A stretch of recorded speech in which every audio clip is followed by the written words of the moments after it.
when you're first getting started, for every hour that you're seeing clients, I don't know, expect 4+ hours of back end work. I mean, there's just so much. It's like getting your charting system up, getting all, making sure you have the right licenses, opening accounts. Like it's all this business stuff that you never, sales tax, quarterly taxes, all these things. On the bright side, you're probably not going to be profitable. So you don't have to do quarterly sales taxes for a while. Welcome to the Plan B CRNA podcast. I'm your host, Bobby Jones, and I'm so excited that you're here. The Plan B CRNA podcast is the only show made specifically for nurse anesthetists who are exploring options outside of their traditional career paths. This is the place to expand your mind and your goals as we uncover new ways to produce side income together. Join me for some honest, unscripted discussions with other CRNAs who are transforming their financial lives. This episode is brought to you by On-Call Capital. On-Call Capital is dedicated to educating CRNAs and other healthcare providers about investing outside of the traditional stock market. On-Call Capital also provides opportunities for you, yes, you, to create passive income and generational wealth while also lowering your taxable income through investments in the apartment and alternative investment spaces. If you haven't hit subscribe yet, make sure you do that right now so that you don't miss an episode. Thanks so much for joining me today. And now, on with the show.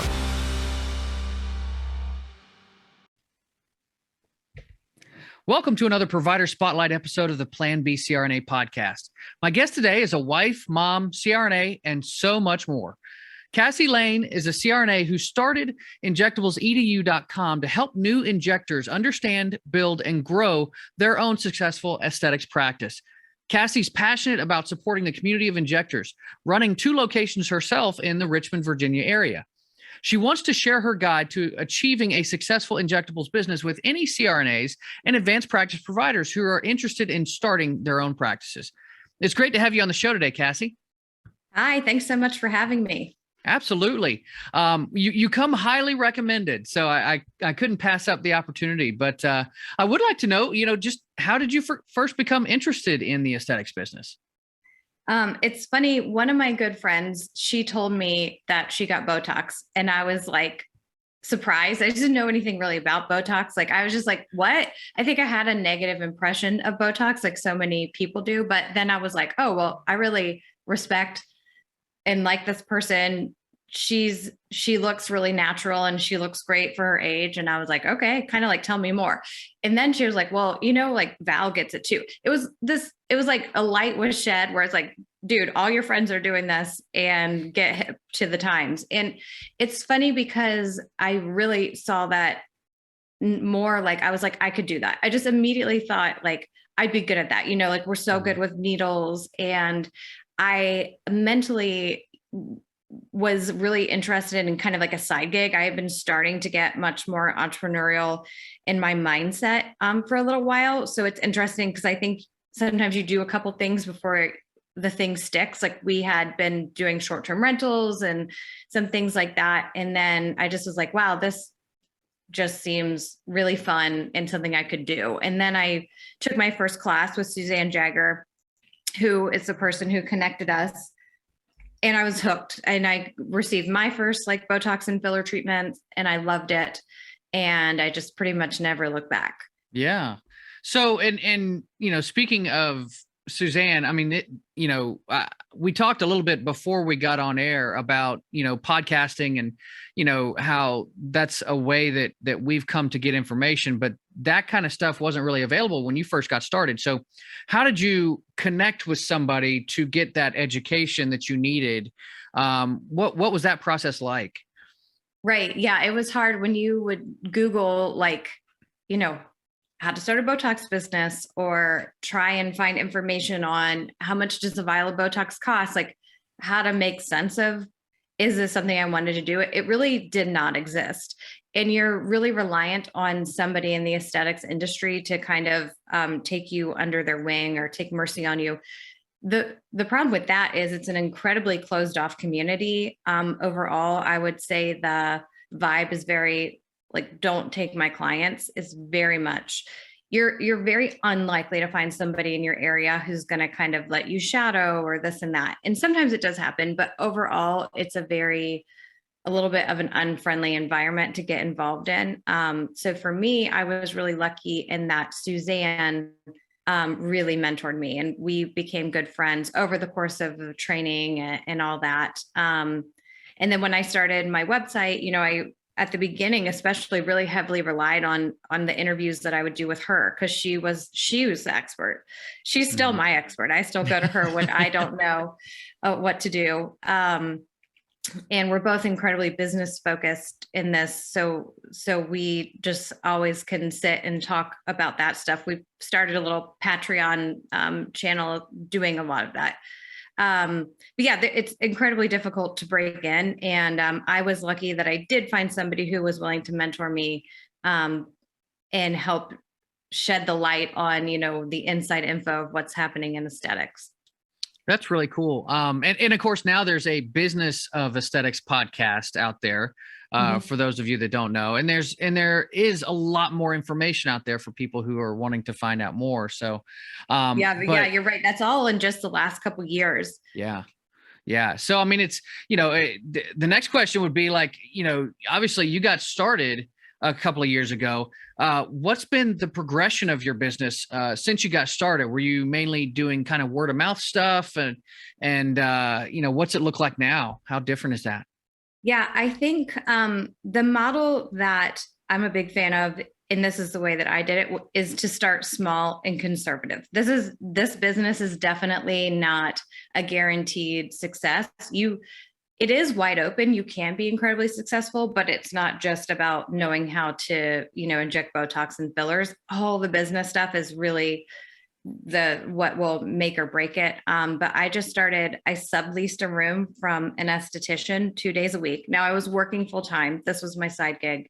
And then I got a little bit busier. I did a lot of Botox parties, which is when you said the Business of Aesthetics podcast, it was kind of funny because I went on there and didn't realize it, but we did this like really controversial episode about Botox parties, because that's a controversial topic.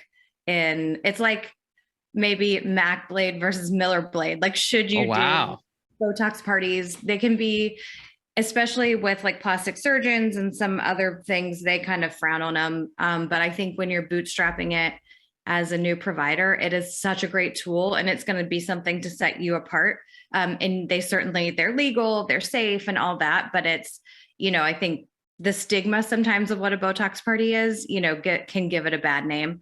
But that was just kind of funny because there was some there was some controversy stirred based on our podcast. All press is good press, right? That's right. That's right. But, I think like the people that connect with me are mostly advanced nurse practitioners, advanced practice providers who are bootstrapping it, who are doing side gig.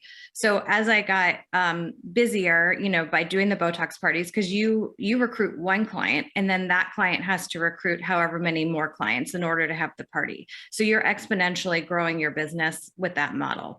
But then you need to pretty quickly have a place that clients can come see you as well, as you can't offer fillers mobily. So, and for touch-ups and certain reasons why you want to have a place. So as I got busier, then I rented one room just for myself full time. Luckily I was still in the same space. And then as I grew more, I took on a second room in that same space, still just subleasing from other business owners. One's a massage therapist, one's an esthetician. And then I got a second location that's probably about 40 minutes away from the first location. That's pretty far south of Richmond, where my medical director, who's an independent practice nurse practitioner, she lives out that way. So it just kind of made sense for us to go out there because she was really connected in that community and nobody's out there. And again, we started small. We're renting a room in a hair salon. So we just build it up. I've kept my overhead low at every single point until it made sense not to. And I never felt like I was risking the farm. That's kind of been my motto, is like, don't risk the farm. Because, as CRNAs, we come from a very stable lucrative background, it's hard to transition into something else, and maintain that, I guess. So I certainly didn't want to put my kids' colleges at risk to do this. So yeah, and then now we just purchased an office. So we're moving out of the sublease space into our own building that we just purchased and are currently renovating it, and we'll be moving in the next couple of weeks. You touched a little bit about on, the things that you have to consider when starting a business, and the way that you went about it was pretty methodical. What are some of the things that, people thinking about getting into this business don't necessarily think about at the start? And then it's like, whoa, that one kind of hit me out of left field. Yeah. Like what is it that comes to mind? Yeah. The first thing that comes to mind is all of the back end, like admin work that's not clinically related at all. So when you're first getting started, for every hour that you're seeing clients, I don't know, expect 4+ hours of back end work. I mean, there's just so much. It's like getting your charting system up, getting all, making sure you have the right licenses, opening accounts. Like it's all this business stuff that you never, sales tax, quarterly taxes, all these things. On the bright side, you're probably not going to be profitable. So you don't have to do quarterly sales taxes for a while, because you're constantly, I find, to grow your business, you're reinvesting it back into the business. So I think this is not a venture, in my opinion. Again, I'm very conservative with the way that I approach personal finance. I think this is something that's best entered into if you have your finances together and you have that emergency fund, and that you can say, okay, this business is likely not going to be profitable for the first year. Can my family absorb that? You know what I mean? I think oftentimes CRNAs are in that position, but you have to understand your own personal numbers, I think, before you get into this, because then you're going to need to understand the business numbers. So, and the second thing is, we're all getting into this to spend more time with our family. I think I spend less time with my family by far than I used to. I'm happier. Maybe they're happier too. I don't know, but I love so much what I do, but it's like, I'm always working, and I've never been happier with that. I do have the flexibility. And I think that's maybe what we're ultimately looking for, is like, I can be at my kids' field trip. I can be wherever I need to be. And that's huge. That's taking back so much control of your life. And I think maybe if that's more what you're looking for, then yes, this is for you. But it freeing up a bunch of time and spending more time with your family and anything that you think is going to be easier, this is not the route. Yeah. Well, I love that you mentioned that, though, because a large part of what I try to focus on when I'm talking about, side gigs and stuff is the lifestyle design. Are you designing a lifestyle that you truly enjoy? And it's fine if you want to work more, but as long as it's something that you're passionate about. You don't want to have to work more at a job where you just feel dead inside, right? Yeah. Like nobody wants that.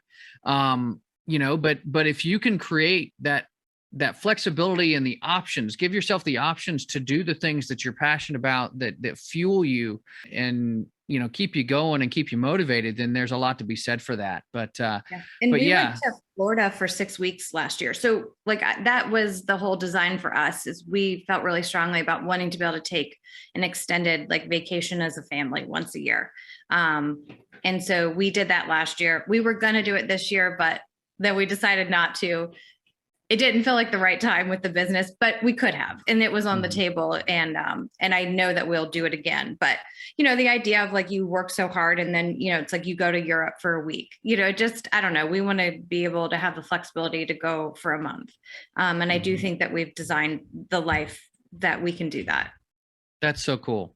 I love that whole showcase there. And the thing I wanted to get back to, though, specifically with Botox is people think a lot about, that being the way they look. And you talked about, you kind of touched on it, that you have a lot of people that you knew that they look natural, and it's not something that it's not always about the way that they look, but I'd love it if you take a moment to kind of get into the science and precision of what you're actually trying to accomplish with patients when you see them. Yeah. Yeah. I think one thing with being natural looking too is when you go in and you see your provider, it's like, well, how do they look? Do they look natural? Is like that an aesthetic that they're drawn towards? And I think the YouTube people can see like, I like a natural aesthetic.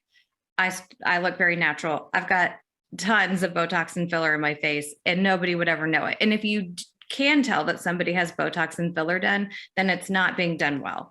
And I think that's why I was so unaware that all these people were getting it, because you still can look very natural. The way Botox works, just really simplified, is that it relaxes the muscle or paralyzes the muscle. So you can't engage it. So you can't make the face that makes the wrinkle.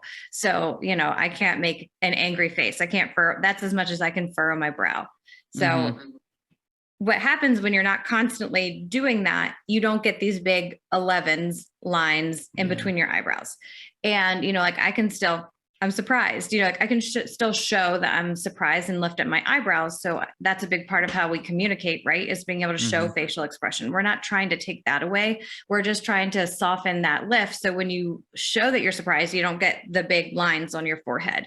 And when you squint into the sun and when you smile, we soften these lines around the eyes. We're not taking them away, because that's still a way that people can tell that you're happy. When they say you smile with your eyes, if you didn't have some crow's feet, it wouldn't look natural. So our idea is the goal is to soften it so you can more gracefully age and get those wrinkles not as deeply or as early.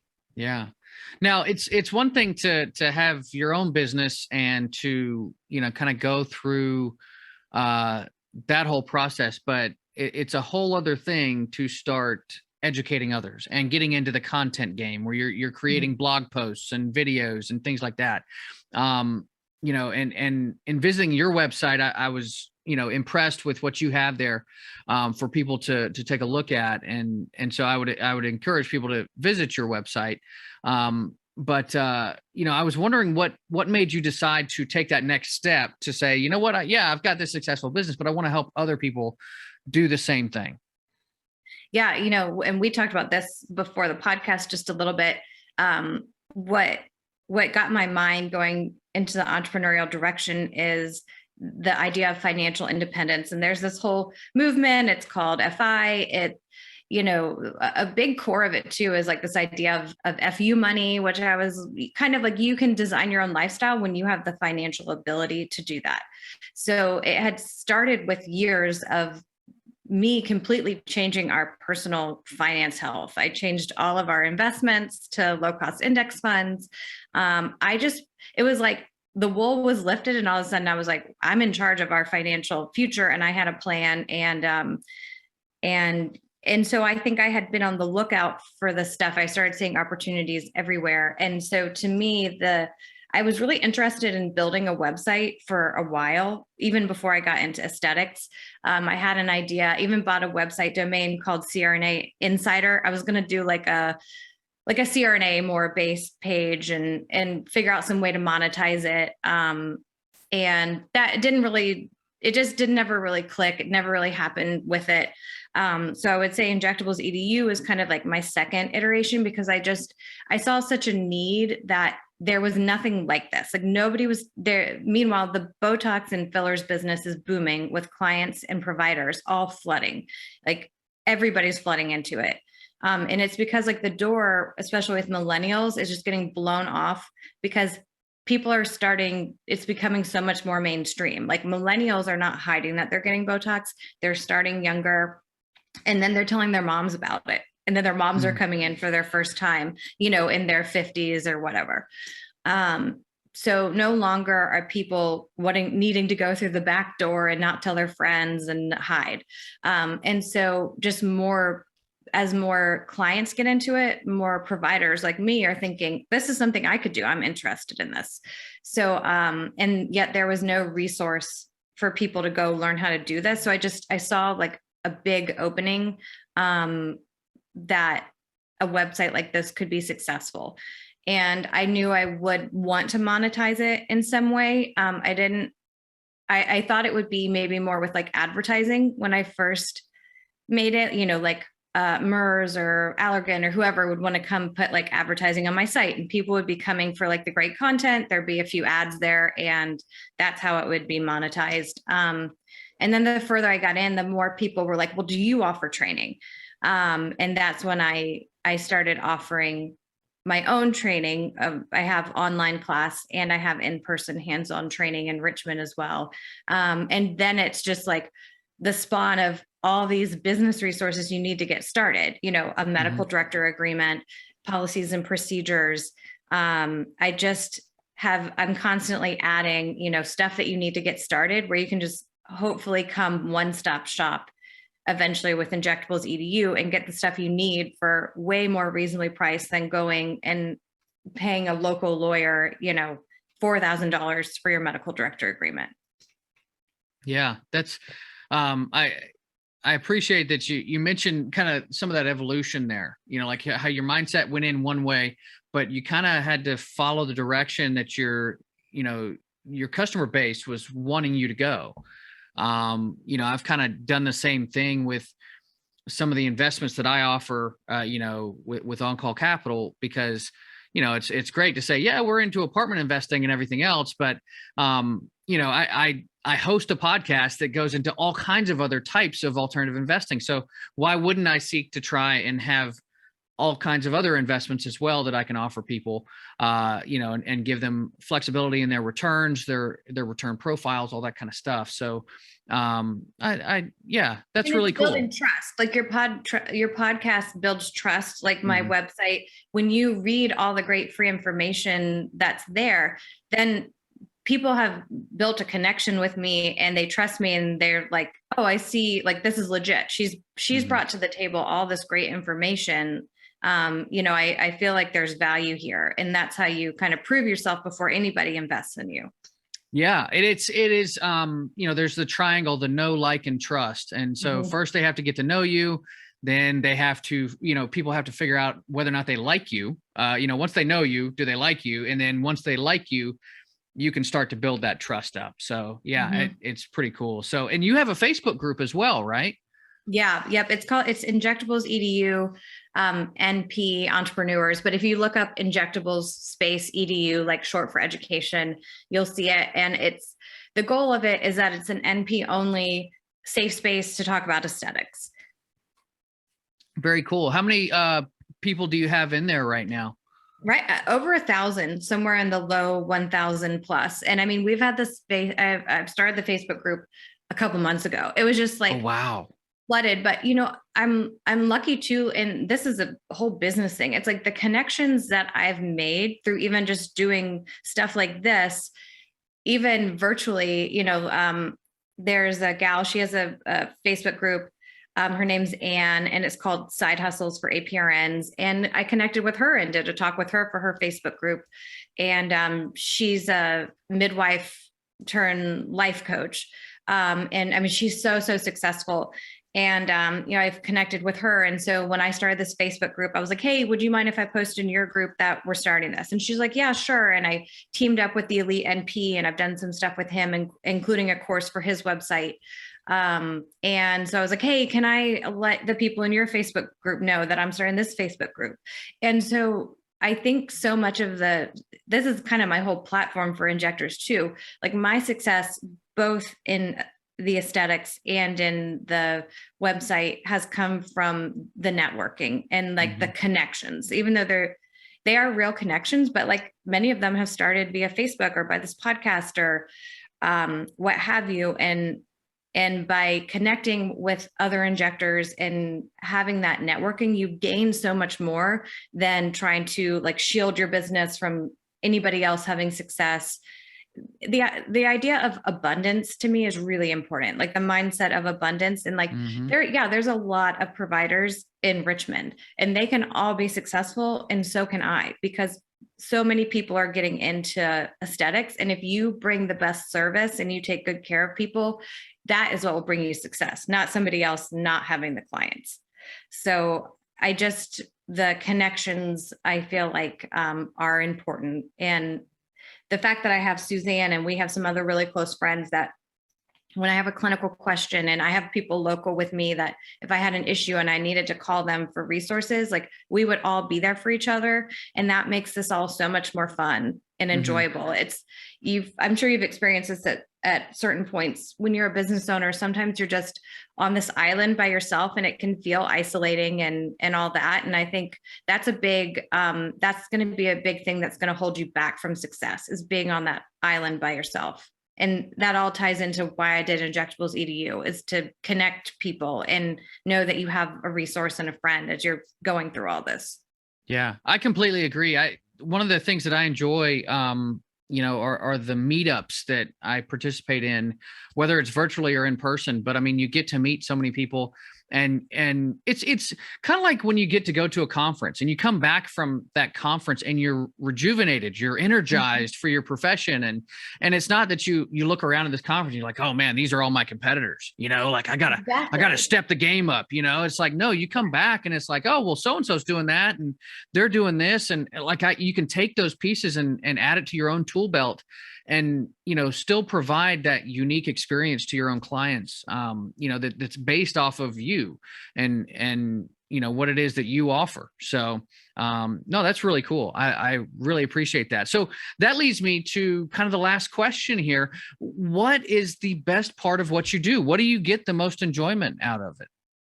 Ooh, I get so much. There's so many things I enjoy. The first thing that comes to my mind is it is truly when you make somebody feel better about themselves. And I think that, when you feel better about yourself, the way you look, the way you navigate the world is so much different. It's about this confidence. And it's so funny because all the time, of course, everybody's husbands are like, you don't need this. And my husband says the same thing. You don't need this. It's like, well, it's really not about you. It's about me and how I feel about myself and the confidence that I have to accomplish because I feel like I can. And so I think that's a very underrated thing about all this, is like, it seems superficial and all that. But just giving people that little bit of like added boost, same thing on the provider side, like giving people the confidence and the help to help them achieve their goals. And if starting a Botox side hustle or a Botox business is that goal, me helping them and just connecting with them, like those are my favorite things. Very cool. Very cool. Well, I want listeners to have a chance to get a hold of you. How can they do that? Best way is to go to Injectables EDU. You can reach out to me. There's a submission form on the website. You can also email me directly at cassie@injectablesedu.com. And you can also, I'm in the Facebook group. I really try and answer almost every single question that people post in there. Very cool. Very cool. Well, thank you again for being on the show today. I really appreciate it. And we'll be keeping in touch, I'm sure. Yeah, thank you for having me. It's great talking with you. Two things that I wanted to key in on that Cassie mentioned were very important for those who are considering taking the plunge into aesthetics. The first is the amount of time and work it will take to get this off the ground. This isn't a passive investment. You have to make a time commitment here to really build this thing out. And that will probably require going above and beyond your regular 40-hour work week. So long as this is something that you truly enjoy doing, the time flexibility that you can gain by setting your own schedule can be very useful, particularly if you have other commitments in your life. The second thing that I wanted to touch on is Cassie's abundance mindset. I can't help but think about how many different types of coffee shops there are in town. On top of multiple Starbucks, we have local cafes, Clutch Coffee, Caribou Coffee, Dunkin' Donuts, and Krispy Kreme. I mean, the list goes on and on. And the same can be said for burger places, McDonald's, Five Guys, Culver's, Dario, and any number of other iterations. They aren't overly concerned about competition from each other because there's a distinct customer base that each of these places are shooting for. And the same can be said for aesthetics. Every client wants something a little bit different, and you can develop your own niche clientele that will keep you plenty busy without having to worry about someone else poaching your customers. There's enough for anyone who wants to get into this business. Now, before I go, I have to tell you that today is the final day for commitments on our most recent apartment offering. The Palazzo Apartments are a 92-unit B-plus apartment complex that's located in the heart of San Antonio, Texas, just 200 yards from San Antonio Medical Center. This is a 506c offering for accredited investors only. The time for action is now if you've been thinking about starting your own passive cash flow journey. For investment details, reach out to me on Facebook, LinkedIn, or at my website, www.oncallinvestments.com. That's going to do it for today's episode. If you enjoyed today's show, make sure you hit subscribe and give us a 5-star review. Thanks so much for listening. And as always, stay safe and take care of each other out there. Thank you so much for joining me for another episode of the Plan B CRNA podcast. If you haven't already subscribed and reviewed the show, I'd be honored if you took the extra time. It really helps to expand our reach and get the word out about the show. If you're a CRNA who is interested in sharing your story on our podcast, I'd love to have you. Please email me at bobby@oncallinvestments.com for more information. This episode was brought to you by On-Call Capital. They are dedicated to helping providers like you develop passive income and generational wealth through investments in the apartment and alternative investment spaces. Feel free to check out their website at www.oncallinvestments.com and subscribe to their free educational email series. You can find On-Call Capital on Facebook, Instagram, and Twitter. You can also check out our YouTube page, where you'll find all of the show episodes along with other educational videos. Thanks for listening, and we'll see you on the next episode.